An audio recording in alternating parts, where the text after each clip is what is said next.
So dull ಸ್ಟೂಡೆಂಟ್ಸ್ಗಳನ್ನ ತುಂಬಾ ಬುದ್ಧಿವಂತರನ್ನಾಗಿ ಮಾಡೋ ಜವಾಬ್ದಾರಿ ಶಿಕ್ಷಣ ಸಂಸ್ಥೆದಲ್ವಾ? 200% ಸೊ ಡಲ್ ಇಲ್ಲ ಮಕ್ಕಳು ಇಂಟರ್ವ್ಯೂ ಅಲ್ಲಿ ಪಾಸ್ ಆಗಿಲ್ಲ, ಮಕ್ಕಳು ಸರಿಯಾಗಿ ಪರ್ಫಾರ್ಮ್ ಮಾಡಿಲ್ಲ ಅಂತಂದ್ರೆ ಅವ್ರಿಗೆ ಅಡ್ಮಿಷನ್ನೇ ಕೊಡಲ್ಲ ಅಂದ್ರೆ ಅದು ಅನ್ಯಾಯ ಅಲ್ವಾ ಸರ್? ನಮ್ಮ ಇಡೀ ಪ್ರಪಂಚದಲ್ಲಿ ಯಾರು ಡಲ್ ಮಕ್ಕಳು ಅನ್ನೋದೇ ಇಲ್ಲ ಮೇಡಮ್.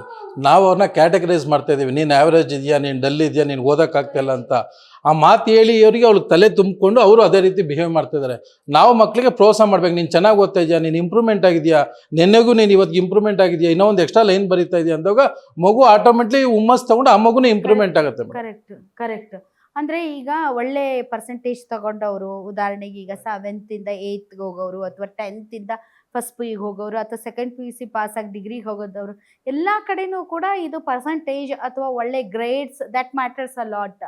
ಬಟ್ ಒಳ್ಳೆ ಗ್ರೇಡ್ಸ್ ಪಡಿದೇ ಇರುವಂತ ಮಕ್ಕಳಿಗೆ ಅದು ಓದುವಂತ ಅವಕಾಶನೇ ಇಲ್ವಾ ಅಂತ? ನಾವು ಹೌದು ಮೇಡಮ್, ಜೀವನದಲ್ಲಿ ಅವರಿಗೆ ಮೌಲ್ಯಗಳು ಹೇಳ್ಕೊಡ್ಬೇಕು. ಅದ್ರ ಜೊತೆಗೆ ಇದು ಏನು ಇವಾಗ ಅಕಾಡೆಮಿಕ್ಸ್ ಬಂದಿದ ತಕ್ಷಣ ನಾವು 8th ಸ್ಟ್ಯಾಂಡರ್ಡಿಂದನೇ ಅವ್ರನ್ನ ಪ್ರಿಪೇರ್ ಮಾಡಿಬಿಡ್ತೀವಿ 10th ಸ್ಟ್ಯಾಂಡರ್ಡ್ಗೆ. ಹಂಗಾಗಿ ಯಾವ ಮಕ್ಕಳು ಭಯ ಅನ್ನೋದೇ ಇರಲ್ಲ.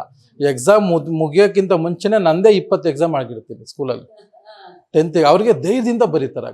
ಅವ್ರು ಫಸ್ಟ್ ಪೇಪರ್ ಅಂತ ಫೀಲೇ ಮಾಡಲ್ಲ. ಇಲ್ಲಿ ನೋಡಿ ನೋಡಿ ಅಭ್ಯಾಸ ಆಗಿರುತ್ತೆ, ಪಟ ಪಟ ಪಟ ಪಟ ಅಂತ ಮುಗಿಸ್ತಾರೆ. ಆ ವಿಲ್ ಪವರ್ನ ನಾವು ಸ್ಕೂಲಿಂದನೇ ಕೊಟ್ಟು ಕಳಿಸ್ಬಿಡ್ತೀವಿ.